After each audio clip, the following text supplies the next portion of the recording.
So welcome everyone to the Sagittarius Gemini full moon ceremony. And I just want to express my gratitude to all of you for joining us tonight during this busy holiday season. I know that it's not easy to carve out space for yourself, but I think it's really important during these busy times that we gift ourselves with this hour of silence and stillness so that we can connect to that quiet place within us in the midst of all the bustle of the holiday season. So tonight, as I said, we come together to honor the polarity of Sagittarius and Gemini. And we're really fortunate tonight that we'll be in meditation at the exact moment of the full moon, which happens at 8:36 tonight.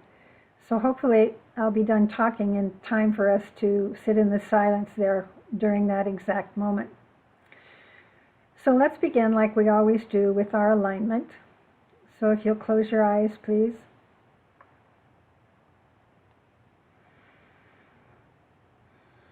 Let's just take a few deep breaths and feel yourself fully present here.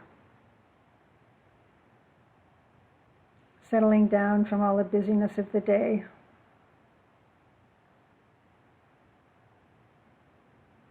Noticing how the breathing helps you become aligned and centered.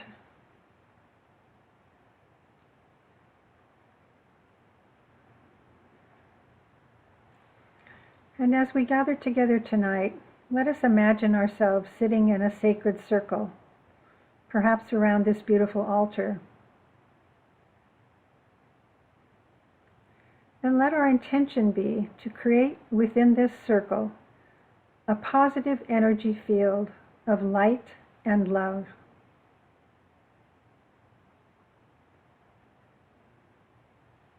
As we focus on our hearts, let the warmth of our love fill the space around us. Then imagine these loving energies connecting to each person in our circle. We are a network of lighted hearts.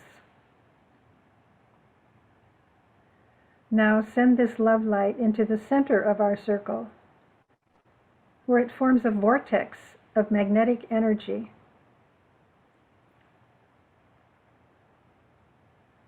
Send this energy out into the world to bless our entire planet and all the kingdoms of nature.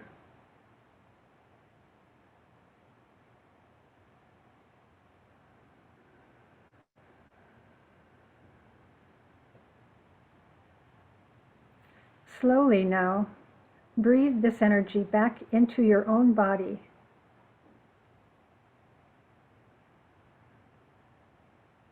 Receiving the love and light from the sacred circle and breathing in your own divine light.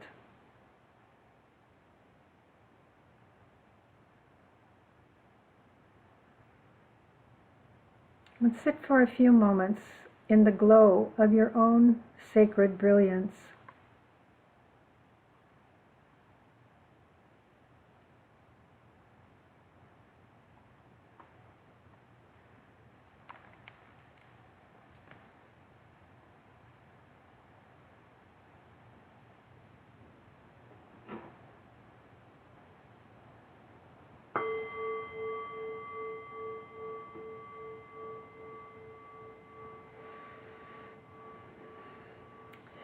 Before we talk about Sagittarius and Gemini, I'd like to spend just a few minutes talking about what exactly is happening in these next few weeks astrologically.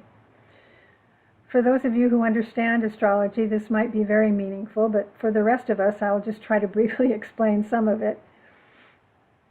The Earth is very close to our galactic center at this time of the full moon, and the ancients called this black hole the mother womb, and believed that she gave birth to the stars and all of life and creation. So certainly this gives us an opportunity to tune into our own cosmic origins. Here's some of the technical information. Venus stations retrograde and Chiron stations direct on December 19th. The Capricorn solstice is on the 21st, and the third Saturn-Uranus square happens on December 23rd.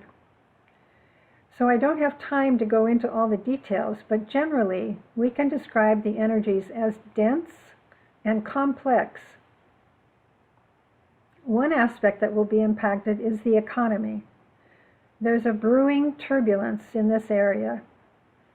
A restructuring is taking place with the entire economic system, and it may prove to be destructive initially, but in the end it will benefit humankind. Perhaps that will result in a more equitable distribution of resources. We can hope for that and hold that vision. We can at least envision that possibility. Another area affected might be in the region of our values. This month we might see demonstrations of the radical from the radical element who hold their values to be absolute and unwavering. So there may be a tendency toward obsessive emotions. We see this at play every day in our world, right? People reacting impulsively and aggressively. Because of all this activity, I think it's vital that we take good care of ourselves, be extra kind to one another, and remember that we're all in this together. We're all moving forward in our evolutionary journey, even though it may feel like we're moving backwards. All right, moving on to Sagittarius and Gemini. One of the things I always say about entering the sign of Sagittarius is that it feels like I can take a really deep breath. I think I mentioned in my latest blog how the day the sun entered the sign of Sagittarius, I felt so much lighter. November was a really intense month. We did battle with the Hydra, and now we can emerge out from the underworld into a new dawn with vision and hope. We cleared away whatever the darkness revealed, or at least some of the darkness, and now we stand poised and ready to embody a higher purpose. Sagittarius is all about reclaiming the larger perspective, the higher aspiration. One of the symbols for Sagittarius is the archer on the horse, aiming his bow and arrow. And my astrologer friend Heidi Robbins talks about this archer in her poem called The Quivering. If we but make friends with the quivering, the subtle and not so subtle shaking of the body and all its parts, letting go of what we've held on to long enough, if we but soften our grasp on who we have always been, to make room for what can be, knowing not what may appear, knowing only the quivering. And I ask, is not some part of us always dying? And I ask, are we not every day in some small way reborn? Then, just as the wild animal shakes off the fear of attack, we too can shake off the fears that want to eat us whole. We can walk barefoot in the woods with the quiver of arrows, cautious of what still wants to ensnare us, but alive with the light emanating from our newly trodden path. Are we not path makers? So we are. Are we not path finders? So we are. Do arrows not quiver before they are loosed into the world? Then so must we. Finally, we are archer and arrow, at once sprung into the wind, carried swiftly, silently, precisely to our very heart, pierced and present. I love that. I bet we can all relate to that feeling of quivering in these days. So Sagittarius and Gemini, I hope you'll forgive me for repeating some of the same ideas I spoke about last year, but in reading through my notes in preparation for this year, it occurred to me that these same ideas are even more relevant this year, with all the struggles that humanity is facing. So let's talk for the next few minutes about the energy of the Sagittarian disciple. The Sagittarian disciple aims his arrow straight and true toward the highest vision he can imagine. And once the goal is reached, he resolutely moves forward toward the next goal. The mantra for Sagittarius is, I see the goal, I reach the goal, and then I see another. I think one of our jobs as light workers and as truth seekers is to focus that one-pointed energy of Sagittarius toward that expansive vision, toward all the positive things happening in our world today, toward all the possibilities for our world as we birth this new age. I believe it is through this dedication to seeing the larger truth and holding our thoughts in a positive light that we can help manifest the world that we wish to see. I'd like to quote now from a woman named Christine Agard, who recently gave a talk on Sagittarius, and she had this to say. Excuse me.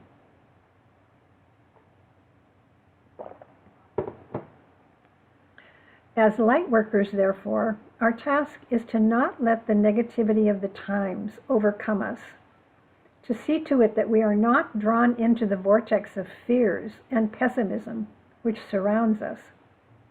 The heart of humanity is sound, and out of the present chaos, and perhaps largely because of it, there will emerge those competent to deal with the situation and adequate to the task of unification and synthesis. She goes on to say, Albert Einstein is quoted as saying, "The world as we have created it is a process of our thinking. It cannot be changed without changing our thinking. It is our responsibility to control our thought, and through the focus on the good, the true, and the beautiful, on the thought of the emerging goodwill of the majority, we create a world that is exactly that, because as we all know, energy follows thought." End quote. So Sagittarians are on a relentless pursuit for the truth. And some descriptive words for Sagittarius are one-pointedness, the explorer, the seeker of truth, the moralist, the free spirit, the guide, the know-it-all, the philosopher. The opposite side, Gemini, has a much different energy. Gemini is here and there and everywhere, all over the place. Gemini seeks the truth as well, but Gemini's mind is agile. It's an air sign. It's mental. It's ruled by Mercury, so it tends to jump from one thing to the other, gathering information and disseminating it at every opportunity. Sagittarius needs Gemini to keep him flexible, so he doesn't become rigid. Gemini needs the Sagittarian energy to keep focused. They're good partners if they can work together. Sagittarius is a fire sign, Gemini is air. What manifests when we join fire and air? What would that look like? It may manifest as a strong mental energy with Mercury as one of the rulers of Gemini. That energy can be destructive and powerful if it's used in a negative way. And one of the keynotes for Sagittarius is harmlessness. In the ancient mystery schools, Sagittarius was called the sign of silence because the potential for destruction was so great. The discipline became the practice of silence. We're moving into the holiday season now. Actually, we're in the middle of it, really. Can you imagine how different our holidays would be if silence was our keynote? Imagine bringing this quality into your daily life this busy holiday season. This quality of inner calm, equilibrium, and balance. We can call upon the discipline and dedication of the Sagittarian energy to help us become harmless in thought, word, and deed. But how can we silence the busy mental energy of Gemini? One thing we can do is to practice mindfulness, to be mindful of our thoughts, watch them, notice them. This takes awareness and serious intention. But once we become aware, we can then make a choice about how long we want to live with any destructive thoughts and how we can change our mental state to something more illuminating and uplifting. So when we catch ourselves mentally obsessing or wandering into a dreamy state or a negative loop, we can engage our awareness and make a different choice. We can invoke our discerning minds to notice, is this thought illuminating? Is it even true? Or is it just the ego rambling on and expressing its opinion? Of course, we can't control every thought that comes into our minds. But again, once we become aware of our thoughts, then we have choice. Do I want to stay here in this negative loop obsessing, or do I want to pause and think of a more illuminating thought? We can shift the energy, and when we do that, we raise our vibration. So the questions I'd like you to take into your meditation tonight are, what kind of energy do you wish to bring into this holiday season? Think about that for a moment.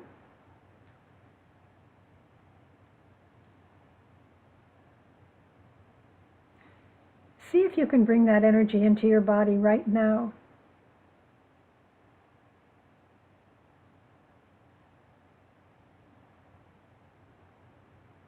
Can you feel a shift? Think of the ways you can sustain that energy during the rest of this month. Do you want to feel joy, excitement, contentment? What can you do to feel that way? Maybe you crave the silence, the stillness. What would it take to bring that into the holidays? Can you imagine yourself walking through this holiday season with an inner stillness, knowing that all will be well and everything that needs to get done will get done? Can you walk through this holiday with discernment, choosing to focus only on those things that are the most important to you, that bring you the most joy, that raise your vibration up to the highest that's possible for you? In this way, we become a healing force in the world. Remember now, as we go into meditation, that at the exact moment of the full moon, there is a portal created between the spiritual realms and the earth. It's as if a beautiful golden ray of light shines down upon us, connecting us to those spiritual realms. The masters, the angels, our guides and teachers are all available to us at this moment.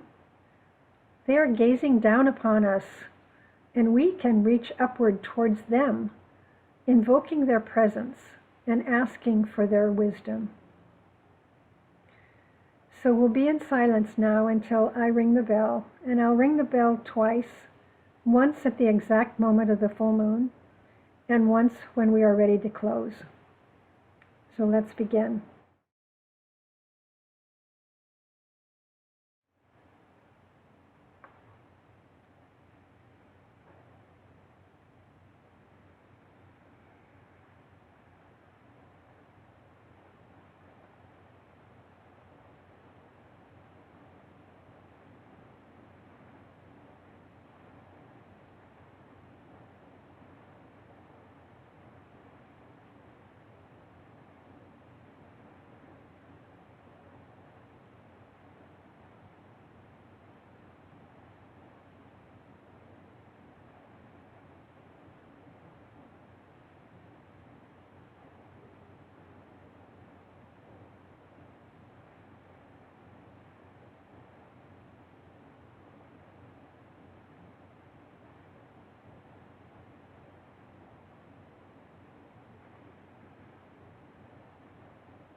Be open and receptive.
Keeping our eyes closed now and maintaining your deep connection, let us send forth our invocative appeal to the Masters. They are very close to us at this moment, so our opportunity to invoke their help is great. Let us remember that the head of the hierarchy, the Christ, has promised that whatsoever we ask in his name shall be accomplished. So in the name of the Christ, let us ask for the forces of light to descend on our planet. See in your mind's eye this energy descend and flood our planet with light.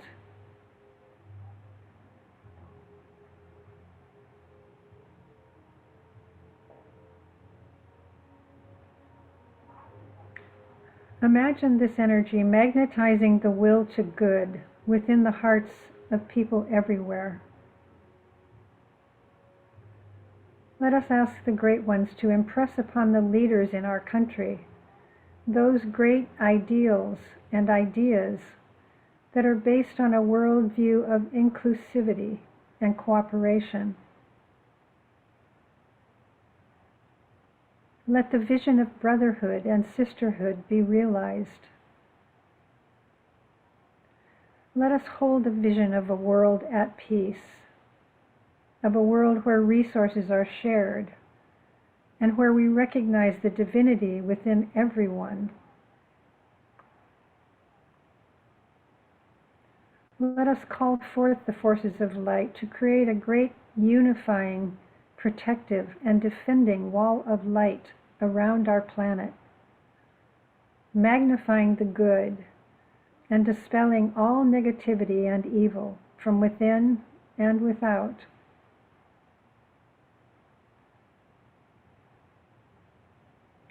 Finally, let us visualize the Christ, the head of the hierarchy of masters, in the center of our planet, radiating forth love, compassion, and blessing on all the world.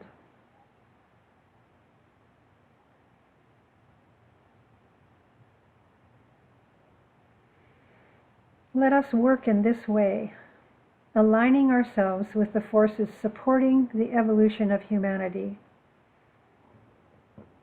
Let us work without fear. Let us remember that this is why we chose to incarnate at this time, to be beacons of light to our world as it goes through this transition into a new age.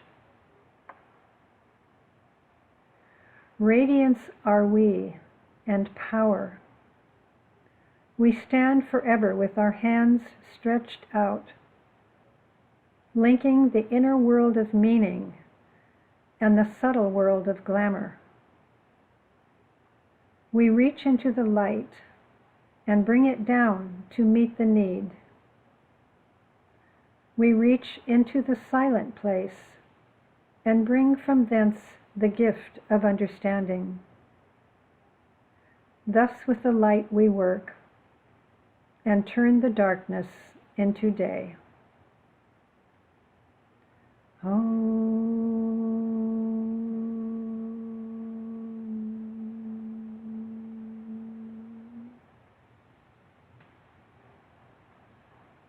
Then let us close with this world prayer that was created in the 1930s and given to us by the Tibetan master Dwal Kul. Let the forces of light bring illumination to humankind. Let the spirit of peace be spread abroad. May people of goodwill everywhere meet in a spirit of cooperation. May forgiveness on the part of every human be the keynote at this time. Let power attend the efforts of the great ones. So let it be, and help us to do our part. Let us remember now that we are filled with the light, love, and power of this full moon, and we are now asked to safeguard this energy so it is not misused or wasted. Hold it within yourself and be aware of the power that it holds. Tomorrow and the next day will be the days of distribution, where we're asked to be mindful of how we radiate that energy out into the world, into our environment. So bring yourselves gently back now, and when you are ready, please open your eyes.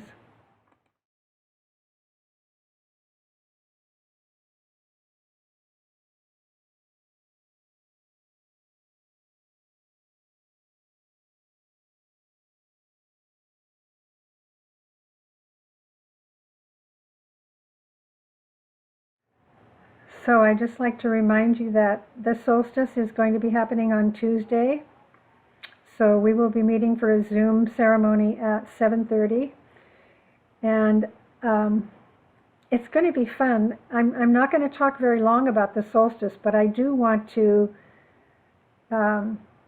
spend a lot of the time playing music and reciting poetry because, as I talked about what energy we want to bring into the season, I was reminded that I wasn't getting into the holiday season very much at all this year. And I asked myself that question, what could I do to make myself feel more in the spirit of the season and lift my vibration? And what came to me was music. So I put on my Christmas music, and that just shifted everything for me. So that's when I created my altar and put the lights on outside and inside. And, I was told that the lights bring the fairies and the angels to your home. So I thought, wow, who doesn't want fairies and angels in their home? So anyway, if you can join us, I know it's a lot to ask, 2 nights in the middle of this season, but I would really love to have you join us if you can.